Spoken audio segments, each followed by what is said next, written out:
بسم اللہ الرحمن الرحیم۔ آج انشاءاللہ سورہ طارق یعنی والسماء والطارق اس کی تفسیر ہوگی، اور وقت بچا تو انشاءاللہ هل اتاک حدیث الغاشیہ جو اس کے بعد والی صورت ہے وہ بھی انشاءاللہ اس پر بھی بات ہوگی۔ پہلے اس صورت کا لفظی ترجمہ اور مختصر گرامر۔ والسماء قسم ہے آسمان کی، والطارق اور طارق کی۔ طارق عربی میں کہتے ہیں طارقہ یطرقو، نصر ینصر کی طرح، طروقاً اس کا مصدر آتا ہے۔ اس کا معنی ہوتا ہے رات کو سفر کرنا، رات کو ظاہر ہونے والا یا رات کو سفر کرنے والا اس کو کہا جاتا ہے۔ طرق الباب، طرقہ الباب دروازہ کھٹکھٹانا رات کو، یعنی کوئی مہمان آتا ہے نا رات کو آپ کا دروازہ نوک کرتا ہے تو اس کو کہا جاتا ہے طرق الباب، اس نے دروازہ کھٹکھٹایا۔ تو کوئی رات کو جو آتا ہے نا اس کو بھی، تو رات کو ظاہر ہونے والی چیز کو طارق کہا جاتا ہے۔ اور آسمان پہ ایک ستارہ ہے، ستارے تو ظاہر رات ہی کو ظاہر ہوتے ہیں، تو جو رات کو ستارہ ظاہر ہوتا ہے اس کو بھی طارق کہا جاتا ہے۔ تو یہ جو ہمارے معاشرے میں نام طارق آیا نا، یہ ستارے سے آیا، یہ رات کو کھٹکھٹانے والے سے نہیں آیا۔ میں اپنے نام کو ڈیفائن کر رہا ہوں اصل میں۔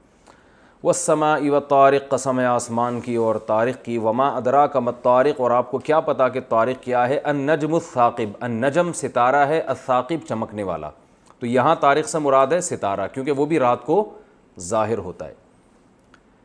ان کل نفس لما، یہ یاد رکھیں ان کا جو لفظ ہے نا اس کا معنی ویسے تو ہوتا ہے اگر، لیکن ان کے بعد جب لما آ رہا ہوتا ہے تو یہ ان نافیہ کہلاتا ہے۔ اس کا معنی ہوتا ہے نہیں، اور لما کا معنی ہوتا ہے الا۔ تو ہم یہاں ترجمہ کریں گے ان کل نفس، نہیں ہے کوئی بھی نفس، لما مگر یہ کہ علیہا حافظ، اس کے اوپر ایک حفاظت کرنے والا موجود ہے۔ فلینظر، وہی یہ بات بہت دفعہ آ چکا ہے، لینظر چاہیے کہ دیکھے، تو چاہیے کہ دیکھے الانسان، انسان دیکھے، کیا دیکھے؟ مما خلق، یہ مما اصل میں تھا جیسے عما یتساءلون میں آپ کو بتایا تھا نا، عما اصل میں تھا عن ما، تو یہ مما اصل میں تھا من ما، من الگ ہے، میم الف الگ ہے، تو اسے ملا کے کیا بنا دیا؟ مما۔ تو من ما کا مطلب کیا ہوتا ہے؟ کس چیز سے؟ خلقا، بنایا گیا اس کو۔ فلینظر الانسان، انسان کو چاہیے دیکھے، مما خلق، کس چیز سے اس کو بنایا گیا ہے؟ تو اللہ نے خود ہی جواب دیا، خلقا، بنایا گیا ہے، مما ان، ایک پانی سے، دافق، دفق عربی میں کہتے ہیں کوئی چیز جو ہے نا وہ ایک قوت کے ساتھ جب کوئی چیز خارج ہوتی ہے تو اس کو دفق سے تعبیر کیا جاتا ہے۔ دافق کا معنی ہوتا ہے ایک یعنی خارج ہونے والا پانی۔ یخرجو، جو خارج ہوتا ہے، من بین الصلبی، من بینی، بین کا معنی درمیان، کہتے ہیں نا بین الاقوامی کانفرنس یعنی مختلف اقوام کے درمیان۔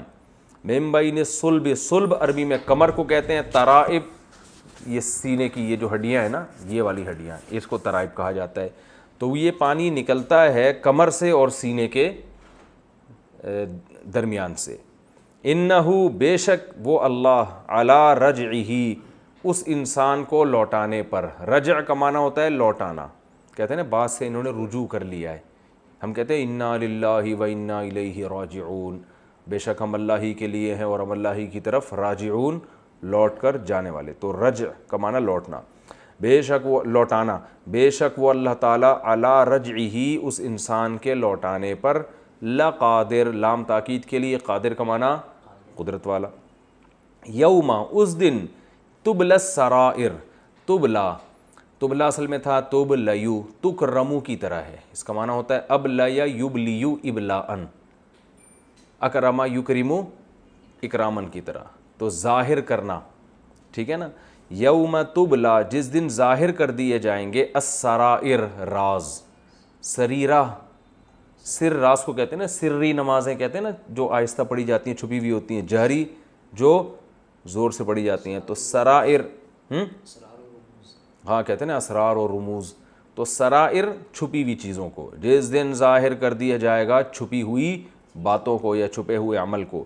فما لہو، پس نہیں ہوگا، لہو اس انسان کے لیے، من قوت، کوئی بھی قوت، ولا ناصر، اور نہ کوئی مددگار، ناصر مدد کرنے والا۔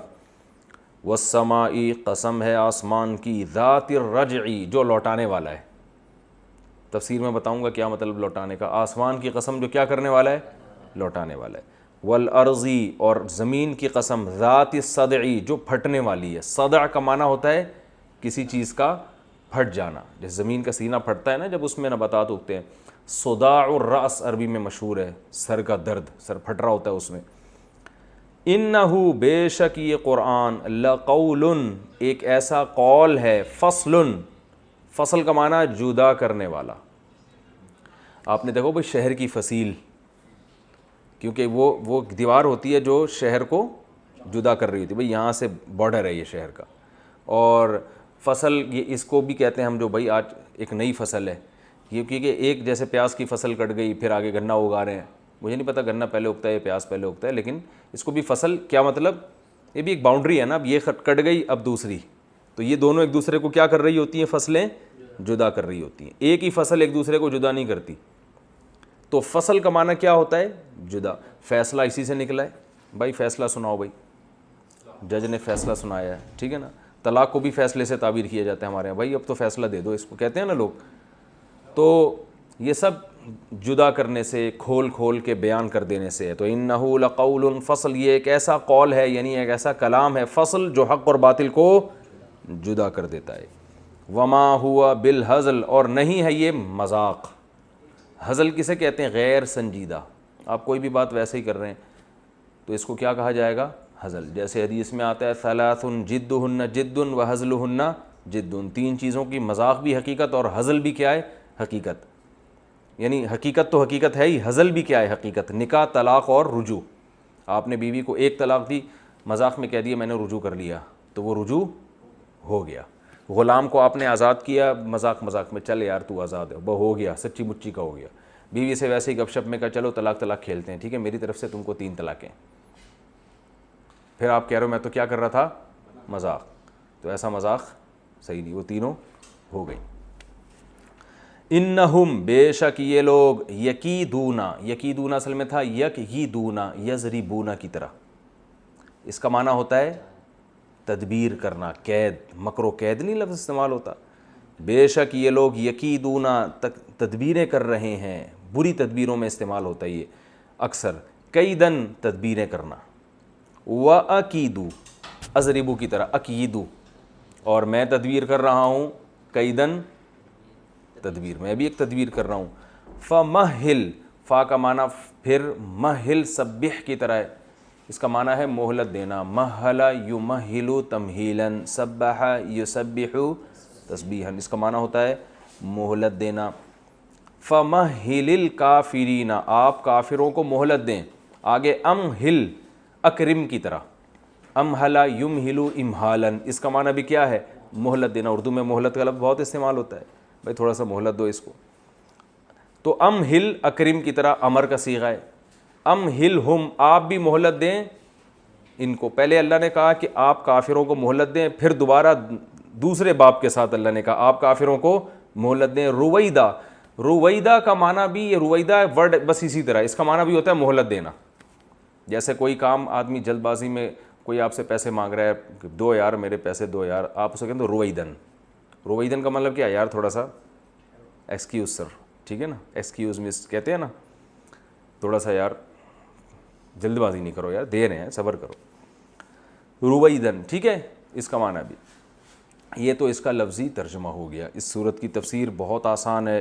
اللہ تعالیٰ نے آسمان کی اور آسمان پہ چلنے والے, رات کو ظاہر ہونے والے ستارے کی قسم اٹھائی, کیونکہ اب اللہ نے یوں فرمایا قسم آسمان کی اور رات کو ظاہر ہونے والے کی, تمہیں کیا پتہ وہ رات کو ظاہر ہونے والا کیا ہے. تو جب کوئی بڑی چیز ہوتی ہے نا تو اس کو ڈیفائن کرنے کے لیے یہ سوال پوچھا جاتا ہے کہ تمہیں کیا پتہ کہ وہ کیا ہے, یہ بتانے کے لیے کہ بہت عظیم الشان چیز ہے. چونکہ النجم الثاقب, چمکنے والا ستارہ جو رات کو ظاہر ہوتا ہے, یہ بھی اللہ کی قدرت کا ایک بہت بڑا نمونہ ہے. اتنے بڑے بڑے ستارے ہیں کہ لاکھوں زمینیں ان میں سما جائیں. یہ تو ہم کو چھوٹے چھوٹے اتنے سے نظر آ رہے ہوتے ہیں, تو یہ خود اللہ کی قدرت کے بہت بڑی کرشمے ہیں. تو اللہ نے فرمایا میں قسم اٹھا کے کہتا ہوں, ان کل نفس لما علیہا حافظ, ہر نفس پہ ایک حفاظت کرنے والا, کوئی حفاظت کرنے والا موجود ہے. تو یہ جنس ہے, وہ 2 بھی ہو سکتے ہیں, 4 بھی ہو سکتے ہیں, تو ہیں 2, لیکن اس کو ایک سے تعبیر کیا, کیونکہ ہیں تو محافظ نا وہ, تو یعنی حفاظت تمہاری ہو رہی ہے. حفاظت سے مراد کیا؟ تمہارے اعمال کی حفاظت ہو رہی ہے. کوئی فرشتہ موجود ہے جو تمہارے اعمال کو نوٹ کر رہا ہے. اب قسم اور جواب قسم میں مناسبت کیا ہے کہ جیسے آسمان پہ ستارہ ہوتا ہے نظر نہیں آتا, نظر رات کو آتا ہے حالانکہ دن میں بھی موجود ہوتا ہے, اتنے بڑے بڑے ستارے, تو ایسے ہی ضروری نہیں ہے کہ جو چیز تمہیں نظر نہ آئے وہ موجود نہ ہو. تو ایسے ہی فرشتے ہیں اور بڑی شان والے فرشتے ہیں یہ, ان کی جسامت بھی بہت بڑی ہے.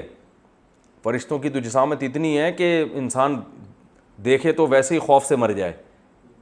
تو اللہ فرماتے ہیں یہ بھی تمہیں نظر نہیں آتے, کیونکہ انسان کی آنکھوں کے دیکھنے کے اصول کچھ اور ہیں, ٹھیک ہے نا. وہ ان اصولوں پہ جو چیز آئے گی وہ نظر آ جائے گی, جو ان اصولوں پہ نہیں اترے گی وہ چیز نظر نہیں آئے گی.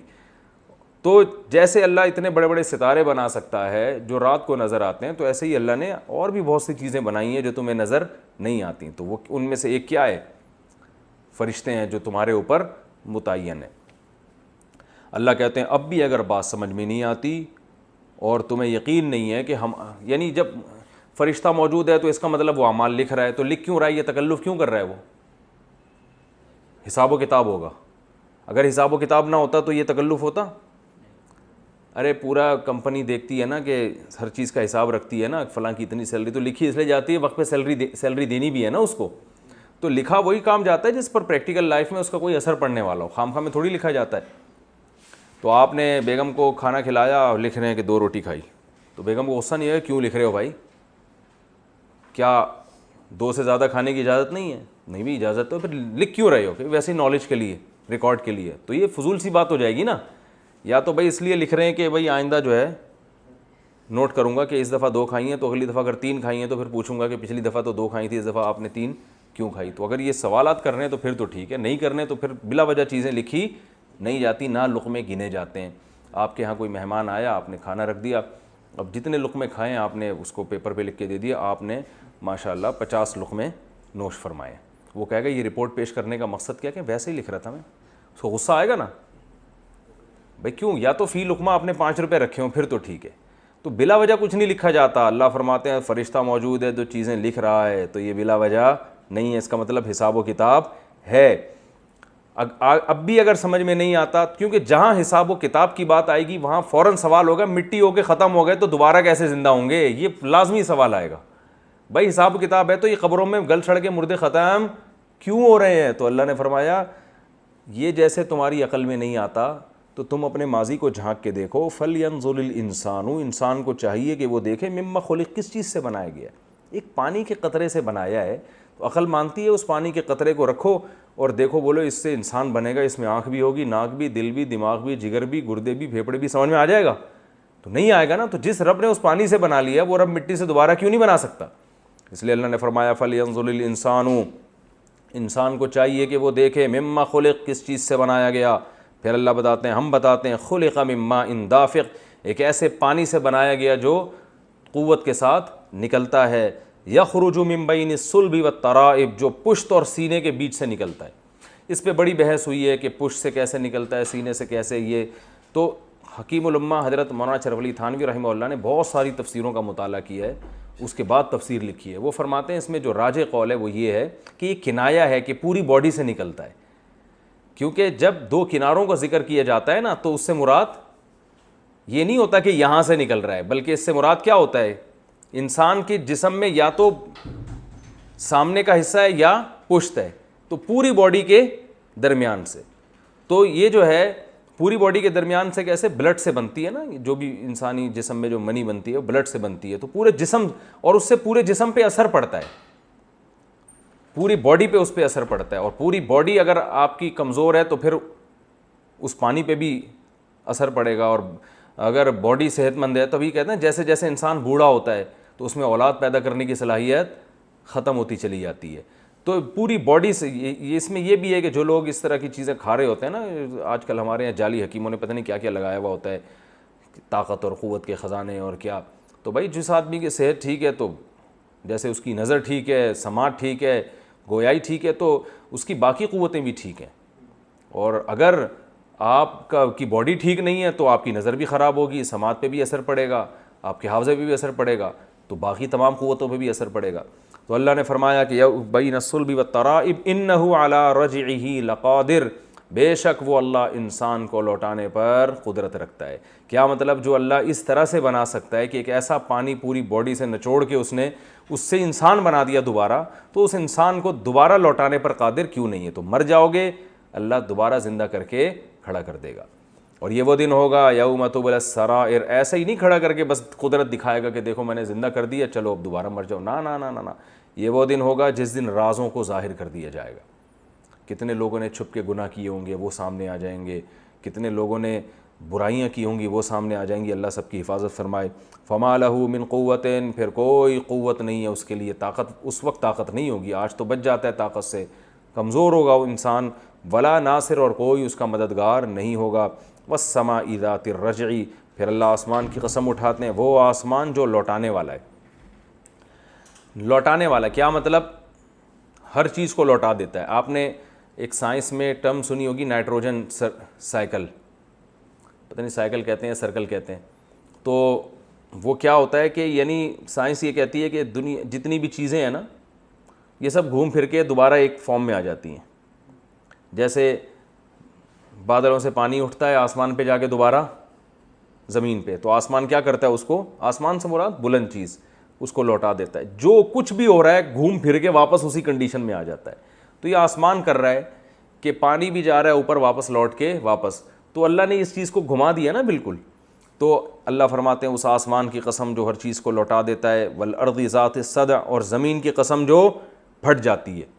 زمین بھی یہ بڑا کردار ادا کرتی ہے کہ بیج ڈالو پھٹ جائے گی، درخت پیدا ہوگا ہے بھائی، پھر اس درخت میں کیا ہوگا؟ پھر دوبارہ وہی بیج ہوں گے پھل میں، پھر وہ بیج زمین میں ڈالو گے تو یہ، اور پانی کون برسا رہا ہے؟ اوپر سے آسمان. تو زمین اور آسمان مل کے نائٹروجن سرکل بنا رہے ہیں نا. تو اس میں اشارہ دے دیا کہ جو اللہ اس طرح سے چیزوں کو گھما سکتا ہے، تو انسان پہلے مٹی، پھر منی، پھر ماں کے پیٹ میں گوشت کا لوتھڑا، پھر پورا انسان بن کے دنیا میں آ کے پھر مٹی، پھر دوبارہ کیا بن جائے گا؟ انسان. تو اس طرح اللہ اس کو بھی گھما سکتا ہے دوبارہ. اور زمین کی قسم جو پھٹ جاتی ہے، انہ لقول فصل، بے شک یہ کلام ایک ایسا کلام ہے جو حق اور باطل کو جدا کر دیتا ہے. اس کلام نے بتا دیا کہ حق کیا ہے اور باطل کیا ہے. حق یہ ہے کہ مر کے دوبارہ زندہ ہوگے، اور باطل یہ ہے کہ جو یہ دعویٰ کرے کہ مر کے دوبارہ زندگی نہیں ہے. وما ہوا بالہزل، یہ کلام ہزل نہیں ہے. یعنی ایسا نہیں ہے کہ اللہ محض ڈرانے کے لیے، جیسے سیاسی لوگ ڈرانے کے لیے باتیں کرتے ہیں، ایسا نہیں ہے کہ اللہ محض ڈرانے کے لیے تمہیں یہ باتیں کر رہا ہے، یہ حقیقت ہے. اور نبی صلی اللہ علیہ وسلم جب یہ دلائل دیا کرتے تھے مشرکین سنتے نہیں تھے، آج بھی لوگ نہیں سنتے، بلکہ الٹا نبی کے خلاف تدبیریں شروع کر دیتے تھے. تو آپ کو تسلی دی ہے انہم یکیدون کیدا، اے نبی یہ لوگ تدبیریں کر رہے ہیں، وہ اکید کیدا، اب ہم نہ کریں میں بھی تدبیریں کر رہا ہوں. یہ آپ کو مغلوب کرنے کی تدبیریں کر رہے ہیں اور میں آپ کو غالب کرنے کی. تو اس میں ہر مسلمان کے لیے تسلی ہے، جو بھی دین کی دعوت دے رہے ہیں، اسلام کو پھیلانے کی کوشش کر رہے ہیں، ان عقائد کے پرچار کی کوشش کر رہے ہیں، تو ان کی راہ میں جو رکاوٹیں آئیں گی تو ان کو چاہیے اپنا کام میں لگے رہیں. اللہ فرماتے ہیں اگر وہ تدبیریں کر رہے ہیں تو میں بھی تدبیریں کر رہا ہوں، اور میری تدبیریں تمہارے ساتھ ہیں. تو ظاہر ہے کس کی تدبیر غالب ہوگی؟ اللہ کی غالب ہوگی. فَمَهِّلِ الْكَافِرِينَ أَمْهِلْهُمْ رُوَيْدًا، پس آپ کافروں کو مہلت دیں. پھر دوبارہ لفظ دہرایا مہلت دیں، پھر لفظ دہرایا مہلت دیں. تین مختلف الفاظ کے ذریعے کہا کہ آپ ان کو مہلت دیں، اپنے حال پہ چھوڑ دیں، میں خود انتقام لوں گا ان سے. تو ہر دعوت دینے والے کو یہی حکم ہے کہ آپ نے اپنا کام کرتے رہنا ہے، ان کی فکر نہیں کرنی. ایک دن آئے گا اللہ انتقام لے لے گا. اللہ تعالیٰ سمجھنے کی عمل کی توفیق عطا فرمائے. اگلی صورت کی طرف چلتے ہیں ہم.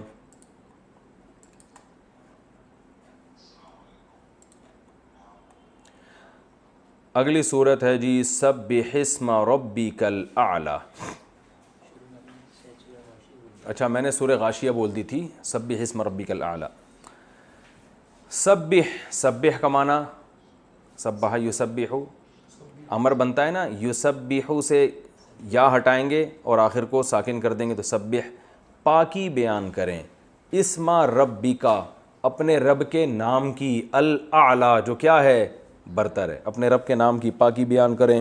الذی، وہ رب، خلقا، جس نے پیدا کیا، فسوا پھر برابر کر دیا، انسان کو پیدا کیا اور اعضاء میں کیا کر دیا، تناسب، والذی اور وہ رب ہے، قدرا جس نے اندازہ ٹھہرایا ہر چیز کا، اندازہ مینجمنٹ کو بولتے ہیں، فہدا اور پھر فا کا معنی پھر، ہدا ہدایا، ہدایا کا معنی اسے راستے پہ چلا دیا، ہدایت دے دی، رہنمائی، گائیڈنس، اسے گائیڈ کر دیا۔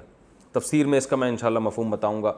والذی اور وہ ذات ہے، اخرج المرعى جس نے چارہ اگایا، المرعى، مرعى کہتے ہیں چراگاہ کو اور چارے کو بھی کہتے ہیں، تو جس نے اگایا کیا، جانوروں کے لیے چارہ، فجعلہ پھر بنا دیا، فا کا معنی پھر، جعل ضربہ کی طرح بنایا، اس چارے کو، غثاء خش و خاشاک، جیسے اس نے پیداوار اگائی نا تو کیا بنا دیا، خش و خاشاک، خس و خاشاک، سوری شروع میں بھی شین لگا دیا میں نے، خس و خاشاک بنا دیا اس نے۔ تو احوا سیاہ، جیسے کھیتیاں اگاتا ہے نا، کیسی لہلہاتی ہوئی کھیتیاں ہوتی ہیں، اور اس کے بعد اللہ کیا کر دیتا ہے اس کو سیاہ، سیاہ عربی میں ہمیشہ کالے کو نہیں کہتے، بلکہ جو بھی بدنما چیز ہوگی نا اور ڈارکنیس آ جائے اس میں، اس کو بھی سیاہ کہا جاتا ہے۔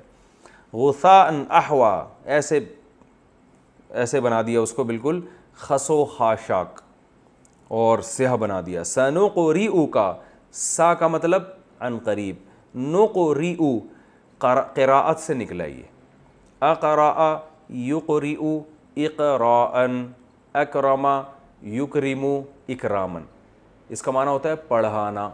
ایک ہوتا ہے قرأ یقرأ ضربہ کی طرح، اس کا معنی ہے پڑھنا، اور اس کا اس میں فاعل آتا ہے قاری، پڑھنے والا، اور ایک ہوتا ہے اقرأ یقرئ، اس کا معنی پڑھانا، ٹھیک ہے۔ تو یہاں سنقرئ نکرم کی طرح، ان قریب ہم پڑھائیں گے آپ کو، سنقرئ کا، اے نبی ہم آپ کو پڑھائیں گے، فلا پس نہیں، تنسا آپ بھولیں گے، تنسا اصل میں تنسیو تضریبو کی طرح، اس کا معنی بھولنا، نسیان سے نکلا ہے، نسیان کسے کہتے ہیں، بھولنے کو، فلا تنسا آپ بھولیں گے نہیں، الا مگر اتنا، ما جو شاء اللہ اللہ چاہے، جتنا اللہ بھلانا چاہے وہ آپ یعنی ہم آپ کو قرآن پڑھائیں گے، آپ بھولیں گے نہیں، مگر جتنا اللہ چاہے تو وہ اللہ آپ کو بھلا دے گا۔ تفسیر میں بتاؤں گا اس کا مطلب کیا ہے۔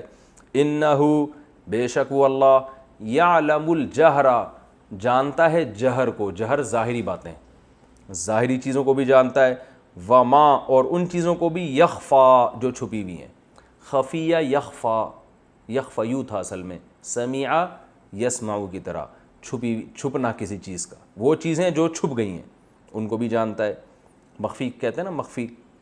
وَنُيَسِّرُ کا، نُيَسِّرُ نُسَبِّحُ کی طرح ہے، سبح یسبح تسبیحاً، ٹھیک ہے نا، تو اسی طرح یسر یسر تیسیراً، یہ آیا تھا نا پہلے، الم نشرح لک صدرک میں آیا تھا، ان مع العسر یسرا، تنگی کے ساتھ کیا ہے، آسانی۔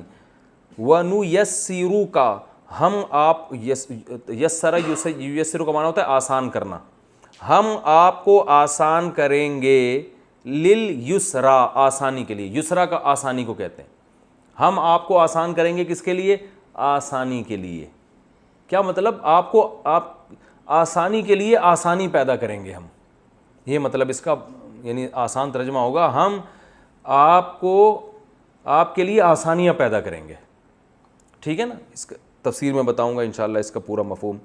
فذکر پس آپ، ذکر ذکر یذکر تذکیراً نصیحت کرنا، سبح یسبح تسبیحاً، تو سبح کا معنی تھا پاکی بیان کریں، ذکر کا معنی نصیحت کریں، آرڈر ہے نا۔ فذکر پس آپ نصیحت کریں، ان اگر، ان کا معنی کیا ہوتا ہے، اگر، کہتے ہیں نا انشاء اللہ، اگر اللہ نے چاہا تو، ان نفعت الذکرہ، نفعت اصل میں، نفعت ضرب ضربا ضربو ضربت، نفع نفعت نفع پہنچانا، نفع پہنچایا اس نے، ٹھیک ہے نا۔ الذکرہ، ذکرہ چونکہ مؤنث ہے تو اس لیے نفع کے بجائے نفعت لایا گیا ہے، ذکرہ نصیحت کو کہتے ہیں، آپ نصیحت کیجئے اگر فائدہ پہنچائے نصیحت، یہ ترجمہ ہوگا۔ فذکر ان نفعت الذکریٰ، آپ نصیحت کیجئے اگر نفع پہنچائے نصیحت. سیذکر، سا کا معنی عن قریب، یذکر اصل میں تھا یتذکر، یتکلف کی طرح. اس کا معنی ہے نصیحت حاصل کرنا. کیا معنی ہے بھائی؟ تو یتذکر کو پڑھتے ہیں یذکر.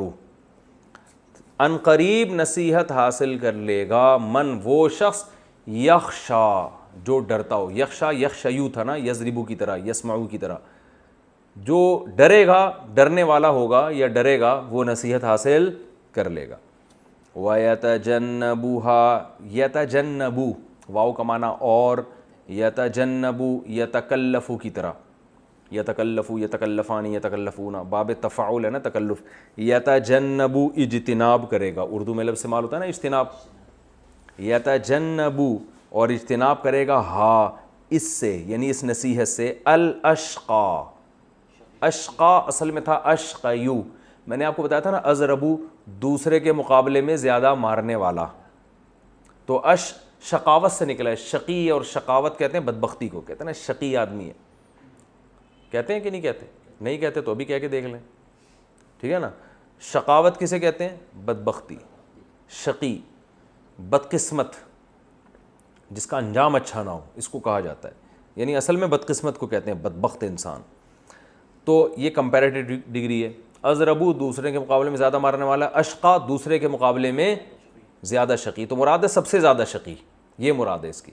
وَيَتَجَنَّبُهَا الْأَشْقَى، اور جو بدبخت انسان ہوگا وہ اس سے اجتناب کرے گا، اس نصیحت سے دور بھاگے گا. الذی، یہ وہ بدبخت ہے، یصلی النار، جو داخل ہوگا آگ میں. صلی یصلیو میں نے بتایا تھا نا آگ میں داخل ہونا.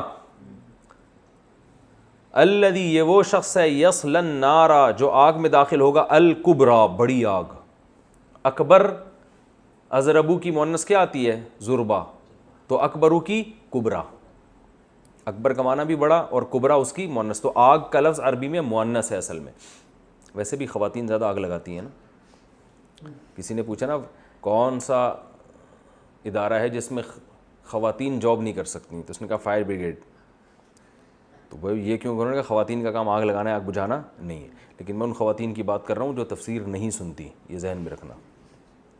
یعنی گھروں میں جو آگ لگا رہی ہوتی ہے نا، وہ جٹھانی کو اس کی شکایت اور فلانی کو اس کی شکایت، اس طرح کی. الذی یصلی النار، یہ بات دوبارہ بتا دوں، جو خواتین پروگرام دیکھ رہی ہیں وہ بالکل پریشان نہ ہو، ان کی بات ہی نہیں کی میں نے. خام خواہ دل پہ لے کے جا رہی ہیں کہ ہمیں کیوں کہہ رہے ہیں سر. الذی یصلی النار الکبریٰ، یہ وہ شخص ہے جو آگ میں داخل ہوگا، بڑی آگ. اللہ ہم سب کی حفاظت فرمائے. ثم، پھر اس کے بعد، لا یموتو، یموتو یموتو ینصرو کی طرح، ٹھیک ہے نا، نہیں مرے گا، موت سے نکلا ہے. فیہا، اس آگ میں، ولا یحیا، یحیا حییہ یحییو، حییہ یحییو، سمیع یسمعو کی طرح. تو یحییو کو پڑھتے ہیں یحیا.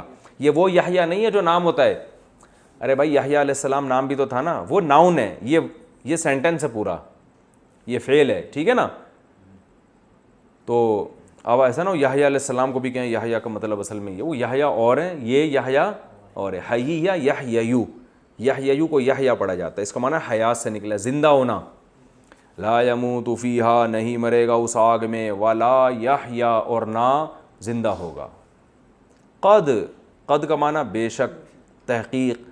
افلاح، اکرما کی طرح، کامیاب ہونا، تحقیق کامیاب ہو گیا. من، وہ شخص، تزکا، اصل میں تھا تزکیا، تکلفہ کی طرح. تزکا کا معنی پاک ہو جانا، تزکیہ کر لینا اپنا. تحقیق کامیاب ہو گیا وہ شخص جس نے اپنے آپ کو کیا کر لیا؟ پاک کر لیا ظاہری اور باطنی برائیوں سے. وذکر، اور یاد کیا. واو کا معنی اور، ذکر کا معنی ذکر کرنا، یاد کرنا. اسم ربی ہی، اپنے رب کے نام کو یاد کیا. فا، پھر اس کے بعد صلی، نماز پڑھی. صلی، صلیا، سبح کی طرح نماز پڑھنا. پھر اس نے نماز پڑھی. بلکہ ہوتا اس کے برخلاف ہے. اللہ فرماتے ہیں یہ ساری نصیحتیں تو اپنی جگہ، لیکن تم کرتے کچھ اور ہو. وہ کیا کرتے ہو ہم تمہیں بتاتے ہیں. تؤثرون، تکریمون کی طرح. اکرام اور ایثار، جیسے اکرام ہے نا تو ایسے ہی مصدر آتا ہے ایثار. اس کا معنی ترجیح دینا. کہتے ہیں نا بھائی ایثار سے کام لو، دوسرے کو اپنے اوپر ترجیح دو.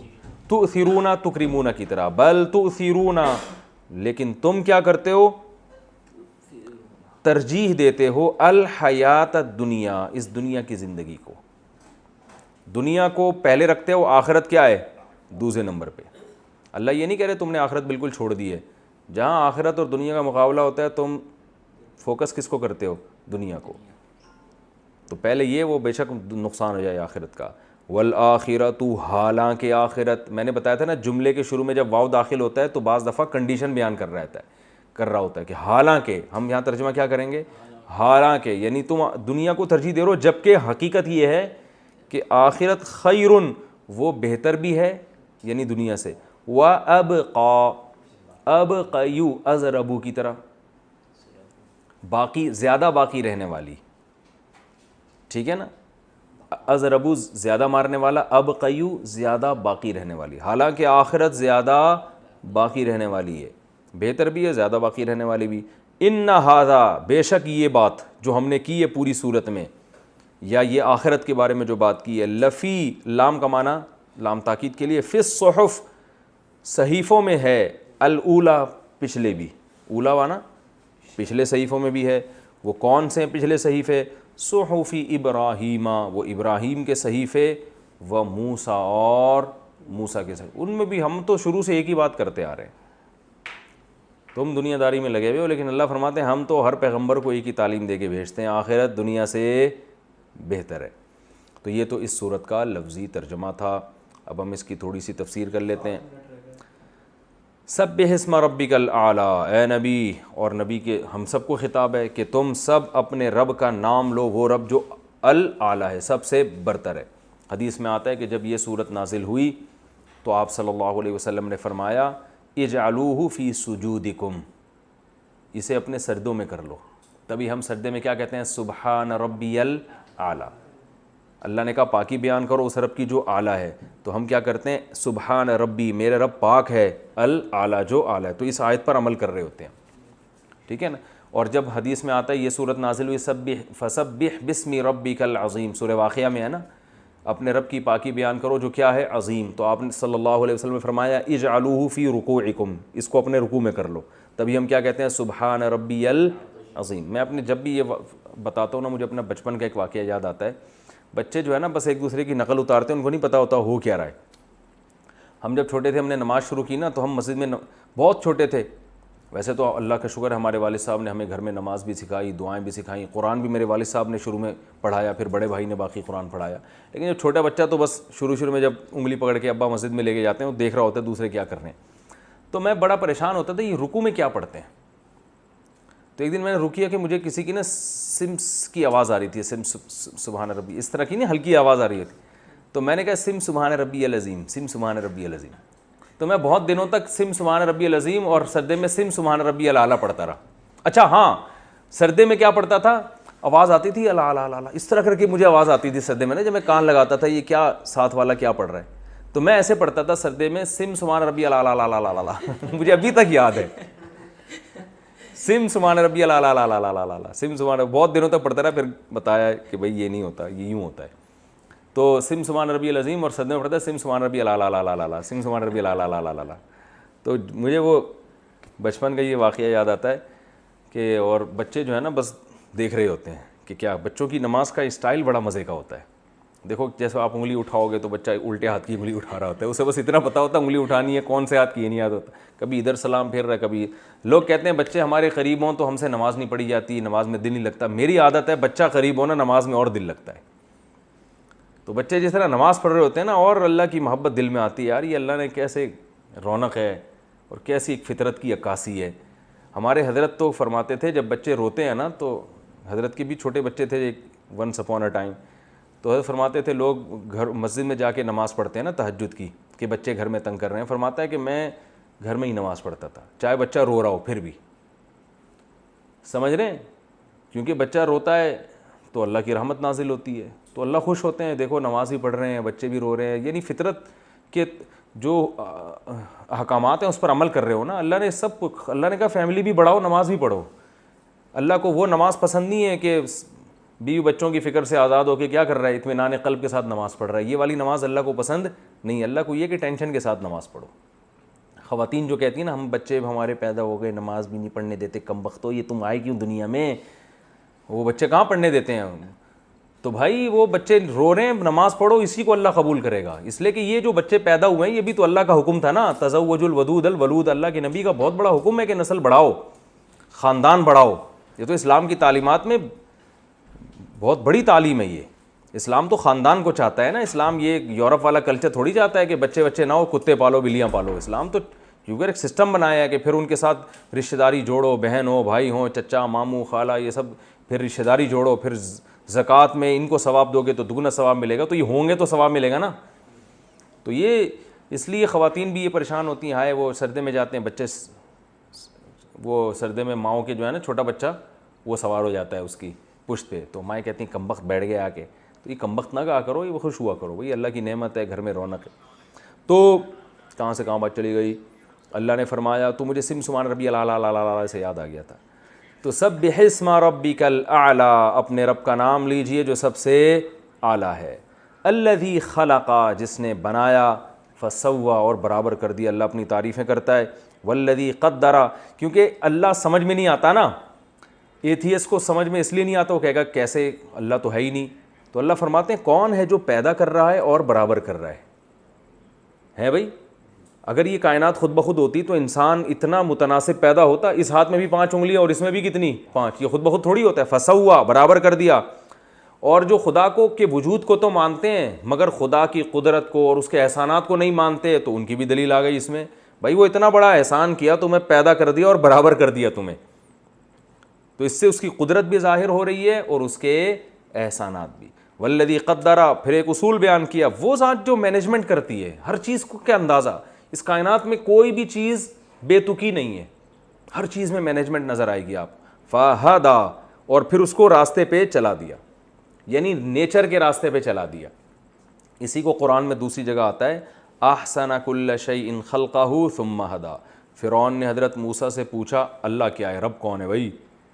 تو موسیٰ علیہ السلام نے فرمایا وہ جس نے ہر چیز کو بہترین انداز میں بنایا اور پھر اسے اس کی نیچر پہ چلا دیا.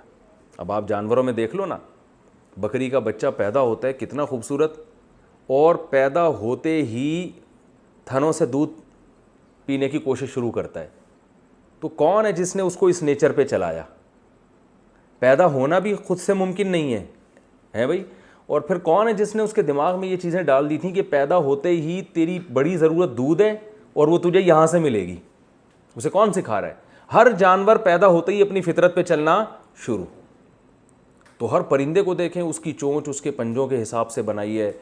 جس پرندے کو سمندر میں شکار کرنا ہوتا ہے اکثر ان کی چونچیں لمبی ہوتی ہیں تاکہ وہ پانی کے اندر تک, ہر چیز کو اس کی حساب سے بنائے. شیر کو چونکہ شکار کرنے والا بنایا تو اس کے نوکیلے دانت اور اس کی دھاڑ اور اس کے جناب وہ, کیونکہ یہ سب چیزیں نہیں ہوگی تو ہرن کو محبت سے تو نہیں سمجھا سکتا وہ. بھائی شیر کو حلیہ بکری والا دے دیا جاتا اور اس کی خوراک گوشت رکھی جاتی تو وہ ہرن کو دھاڑ دھاڑ کرتا جا کے, وہ تو ہرن سے جا کے کہتا بھائی تیرے بھی کھر ہیں میرے بھی کھر ہیں, تیری خوراک گھاس ہے میری خوراک کیا ہے گوشت, تو گھاس سارا دن کھاتا رہتا ہے, گھاس تو بھاگتی نہیں ہے تجھے دیکھ کے, لیکن تو مجھے دیکھ کے بھاگ جاتا ہے, اب میں تجھے کیسے پکڑوں, تو میرا بھی تو خیال کر. تو ہرن مان جائے گا؟ تو شرافت سے تھوڑی مانے گا. تو اللہ نے کہا بھائی گھاس شرافت سے مان جائے گی, لہذا اس کے لیے ہرن کو دہشت گرد بنانے کی ضرورت نہیں ہے. لیکن ہرن شرافت سے نہیں مانے گا, تو ہرن جس کی خوراک بنے گا اس میں دہشت ضروری, وہ دھاڑ ہوگی, اس کے پنجے ہوں گے. تو وہ ہرن کو سمجھاتا نہیں ہے کہ میں بہت دنوں سے بھوکا ہوں, پلیز آپ میرا نوالا بن جائیں, ایسا نہیں ہے, بلکہ وہ جھپٹے گا اور حملہ کر کے اس کو کھا جائے گا. تو یہ ہے قدر فہدا, ہر چیز کو مینجمنٹ رکھی اور اس کو اس کے راستے پر چلا دیا. تو کافی ہے آج کے لیے. اگلی یہ بہت بہترین مزیدار صورت ہے اور اس میں بڑے مضامین ہیں, انشاءاللہ پھر اگلے ایپیسوڈ میں انشاءاللہ اس کی اگلی تفسیر بیان ہوگی.